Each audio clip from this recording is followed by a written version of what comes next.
एक महिला अपने पति से तलाक लेने वाली ही थी कि तभी उसे खबर मिली कि उसके पति का एक भयानक कार एक्सीडेंट हो गया है। वह तुरंत अस्पताल पहुंची, लेकिन वहां पहुंचकर उसने देखा कि उसका पति अजीब व्यवहार कर रहा था। वह किसी जानवर की तरह उसे सूंघ रहा था और कह रहा था कि उसके शरीर से उसकी अपनी खुशबू आ रही है। महिला को लगा कि दुर्घटना की वजह से उसके पति के दिमाग पर असर पड़ गया है। तभी एक नर्स ने बताया कि सिर पर गंभीर चोट लगने के कारण उसकी याददाश्त चली गई है। इतना ही नहीं, वह post traumatic stress disorder PTSD से भी जूझ रहा है और खुद को किसी जानवर की तरह महसूस कर रहा है। महिला को अपनी 3 साल की शादी याद आ गई। इन 3 सालों में उसके पति ने उसे कभी प्यार या सम्मान नहीं दिया था। वह अपने दोस्तों के सामने यह तक कहता था कि उसकी पत्नी उसके लिए सिर्फ एक पालतू जानवर की तरह है। 3 साल तक झेली गई बेइज्जती को याद करके महिला ने फैसला किया कि अब वही दर्द वह अपने पति को महसूस कराएगी। उसने जोर से उसके गाल पर थप्पड़ मारा और कहा, मैं तुम्हारी मालकिन हूँ। क्योंकि उस आदमी को उसकी खुशबू जानी पहचानी लग रही थी, इसलिए उसने उसकी बात पर जरा भी शक नहीं किया, बल्कि वह उससे विनती करने लगा कि वह उसे छोड़कर न जाए। घर लौटने के बाद उसने अपनी पत्नी के लिए प्यार से एक कटोरी दलिया बनाया। यह देखकर महिला को याद आया कि पहले वह भी उसकी इसी तरह देखभाल करती थी, लेकिन बदले में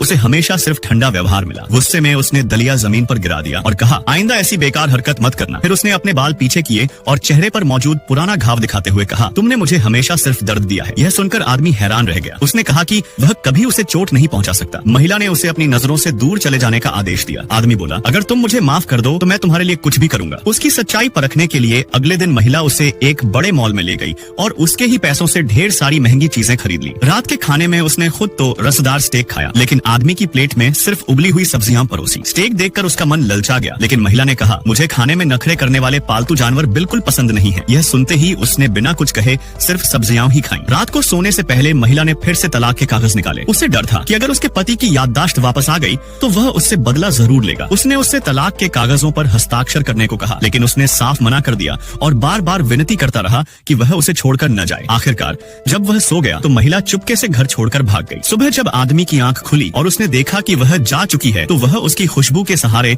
उसे ढूंढने निकल पड़ा। वह लगभग उसके पास पहुंच ही गया था कि तभी एक और कार ने उसे टक्कर मार दी। यह देखकर महिला घबरा गई और तुरंत उसे फिर से अस्पताल ले गई। वह उससे दूर जाना चाहती थी, लेकिन उसे अपनी आंखों के सामने मरते हुए भी नहीं देख सकती थी। खुशकिस्मती से डॉक्टर ने बताया कि इस बार उसकी चोटें गंभीर नहीं है और सबसे बड़ी बात, उसकी पूरी याददाश्त वापस आ गई है। यह सुनते ही महिला डर गई और वहां से भागने लगी, लेकिन आदमी ने उसका हाथ पकड़ लिया। उसे याद था कि याददाश्त खोने के दौरान महिला ने उसके साथ क्या क्या किया था। उसने गुस्से को दबाते हुए पूछा, तो मेरे साथ ये खेल खेलकर तुम्हें मजा आया? महिला समझ गई कि अब वह नहीं बच पाएगी। वह अच्छी तरह जानती थी कि उसका पति कितना बदला लेने वाला इंसान है। कुछ देर बाद वह उसे वापस घर ले आया। महिला डर के मारे कांप रही थी। उसने तुरंत माफी मांगी और कहा, मुझे तुम्हारे साथ कुत्ते जैसा व्यवहार करने का कोई अधिकार नहीं था। लेकिन आदमी ने शांत स्वर में कहा, मुझे उससे कोई फर्क नहीं पड़ता। फिर उसने उसकी आंखों में देखते हुए कहा, जिस